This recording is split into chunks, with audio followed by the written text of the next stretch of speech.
Hello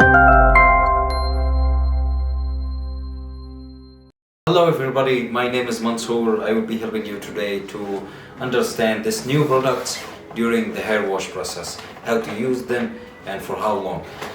So starting, you will find this two inside the package. One of them says Panthenol Lotion Skincare, and this will be the first one.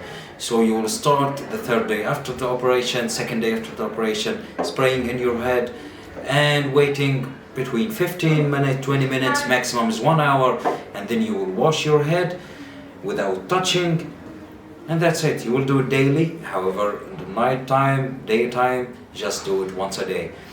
When this one completely finished, step to the second one. It says foam shampoo. You'll be using it not particularly every day. You can use it every 2 days once. So when the both is finished, you can start using other shampoos. This cream here is an antibiotic cream, same name, Foracine. You will be using it twice a day for your donor area. So only your donor's area, you will be apply this one twice a day. And that's it. Thank you.